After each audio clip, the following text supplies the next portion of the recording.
Starship's first launch to Mars will truly be exciting. Super Heavy's 33 Raptor engines will produce over 7,500 metric tons of thrust, lifting the behemoth of a rocket into the sky.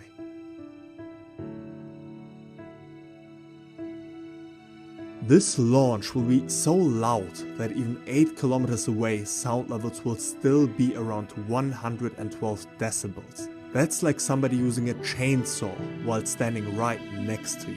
This incredible amount of noise is the reason why Starship will lift off from a sea launch platform, far away from human civilization. After liftoff, Starship slowly starts to pitch sideways.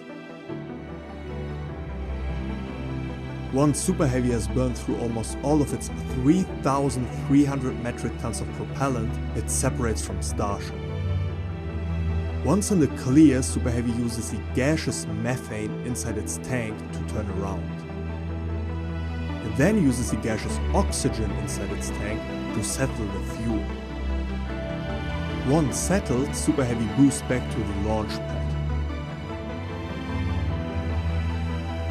There, Mechazilla, the giant grabbing arm, catches Super Heavy. Catching Super Heavy may sound insane, but there are two good reasons for doing so.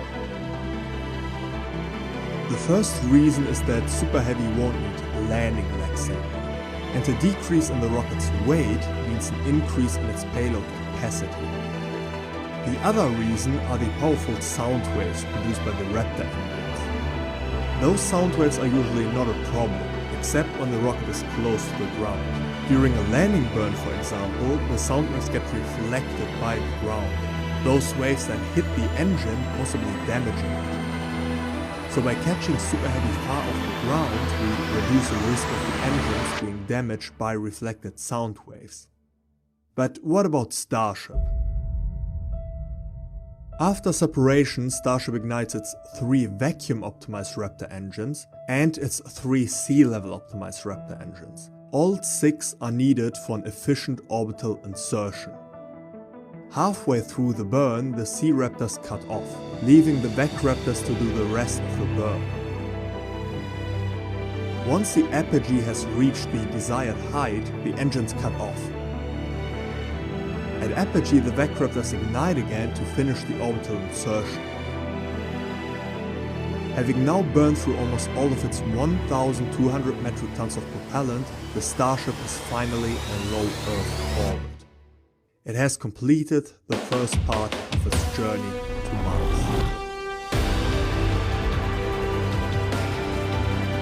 Starship is now in low Earth orbit, but here's the problem.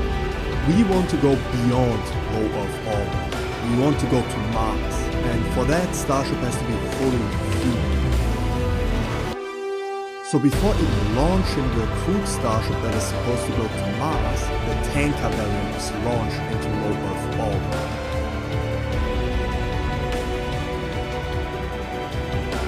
The fully fueled tanker lifts off a sea launch platform carrying over 1,350 metric tons of propellant. That might sound like a lot, but most of it is just to get into low Earth orbit. Once the tanker is finally there, it has only about 150 metric tons of propellant left, not nearly enough to refill a crewed Starship. So another tanker is launched. This tanker meets up with the tanker already in orbit and then transfers its propellant using milli-G acceleration.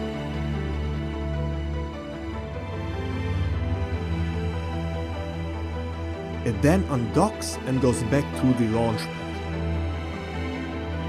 There, Mechazilla catches the tanker and stacks it on top of the Super Heavy booster.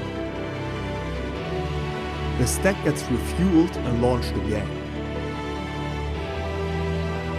And again.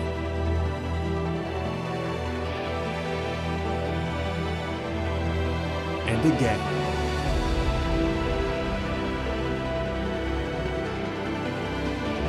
And again, until the tanker sitting in low Earth orbit is fully refueled. 8 launches. With the tanker in orbit now fully fueled, the crewed Starship is launched. It docks with the tanker and then uses milli-g acceleration to refill. All of this refueling works on the following principle. Constant acceleration is indistinguishable from gravity. So by using constant acceleration from the control thrusters, we create a tiny amount of artificial gravity. And because milli-g acceleration is indistinguishable from gravity, the gases rise to the top while the liquids are flowing to the bottom. But why use milli-g acceleration instead of pumps, for example? Pumps add complexity, and complexity adds more points of failure. And even though rockets seem complex, you want to keep the design as simple as possible.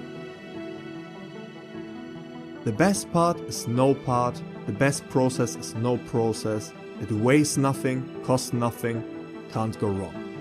Elon Musk.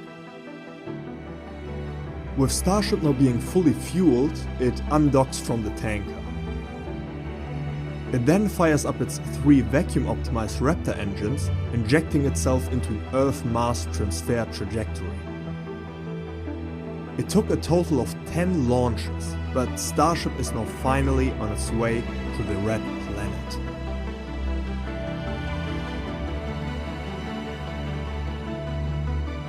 Starship has left Earth, passed the Moon's orbit, and is now in interplanetary space. But Starship's journey is far from over. Getting to Mars will take 6 months, and that's a big problem. On Earth we have an atmosphere and a magnetic field protecting us from harmful space radiation. Starship doesn't, so the astronauts on board will get exposed to a lot of radiation during their long trip to Mars. First, some references. On Earth you receive an average dose of 0.01 millisieverts per day. Sievert is the unit for radiation dose. NASA has career exposure limits for their astronauts to minimize the risk of health issues occurring later in life due to high radiation exposure. It's divided into age groups because of the following logic. You are young. You have most of your life still in front of you, so we don't want to ruin it by giving you cancer and other health issues. With all that out of the way, we can get back to Starship. During its trip to Mars, astronauts aboard the Starship would absorb 1.84 millisieverts per day. That's 184 times the average daily dose that you receive on Earth. The trip from Earth to Mars takes 6 months. Resulting in a total dose of 330 millisieverts. The astronauts would then stay on Mars for 18 months, waiting for Mars and Earth to align again for their trip back to Earth. During that time they would absorb 0.64 millisieverts per day. That's a total of 350 millisieverts for the 18-month stay on Mars. They then absorb another 330 millisieverts on their 6-month trip back to Earth. That's 1010 millisieverts for the entire mission. If we compare the 1010 millisieverts with NASA's career exposure limits, it's not great, but not terrible either. Underground habitats on Mars, for example, could reduce radiation exposure during the 18-month stay, but with Starship it's more complicated. Sufficient radiation protection would be so heavy that it makes it unfeasible. A better way of reducing the radiation exposure during the transit to Mars and back would be to reduce the transit time itself. But the only way to do that is to burn more fuel or to have more efficient engines. Nuclear thermal propulsion, for example, has the potential to cut the transit time in half.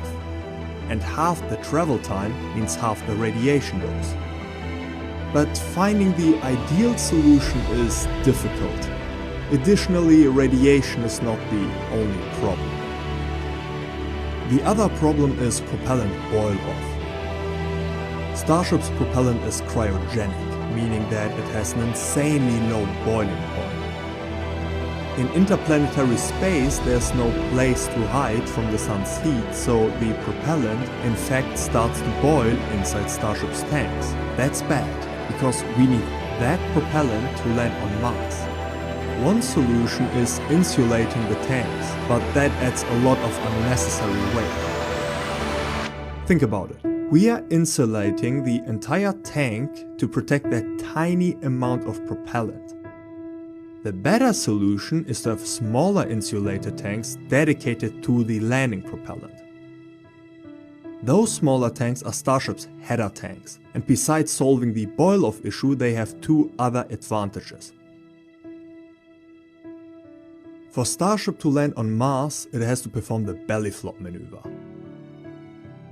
Having the landing propellant in the main tanks would result in a lot of sloshing. By having it in the header tanks, on the other hand, we prevent that from happening. Additionally, having the oxygen header tank in the nose results in a higher center of mass. That's advantageous as the center of mass influences the axis of rotation. So by it being further up, the axis of rotation is further up, resulting in a faster flip and less movement in the upper area where the astronauts are. With the belly flop and landing burn now executed, Starship has finally arrived on the surface of Mars. Starship has now landed on Mars, but here's the problem. To get here, it used up almost all of its propellant, so if we want to fly back to Earth, we would first need to refuel Starship. Luckily for us, we can find all the necessary ingredients to make the propellant on Mars. Mars has a carbon dioxide-rich atmosphere, and we can find water in the form of ice. And that's all we need to produce the liquid oxygen and liquid methane for Starship. We mine the ice and liquefy it into water.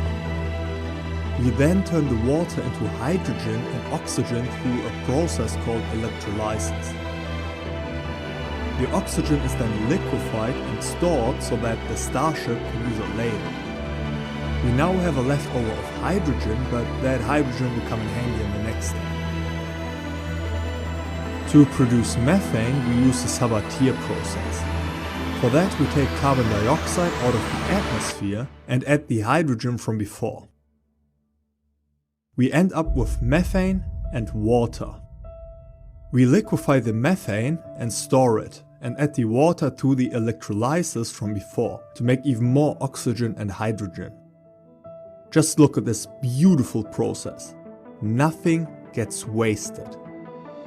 For this process, we will need a propellant plant. Additionally, we will need mining equipment to get water ice and CO2 collectors to get the CO2 out of the atmosphere. All that will require a lot of electricity, so we will also need a power plant. That's a lot of stuff. And the crewed Starship can't carry all of that to the surface of Mars.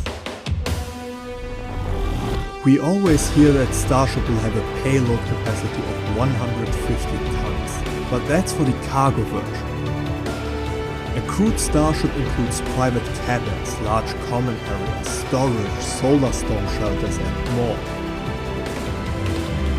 Those structures take up mass, and more importantly, they take up a lot of the available volume. Additionally, sending 6 astronauts onto this 30-month mission to Mars and back would require over 9 metric tons of food. In addition to that, they would require water, medical supplies and other equipment. So before sending our astronauts to Mars, several robotic cargo flights will be required to deliver everything necessary to produce the propellant on Mars and to set up landing pads. Early Starships will require landing legs to land on Mars, but landing legs are heavy, reducing payload capacity. So it makes sense to set up Mechazilla Juniors on Mars to make flights to Mars more efficient. After all, we are not flying to Mars for just a few scientific missions. We are flying to Mars to begin the multiplanetary chapter of human history.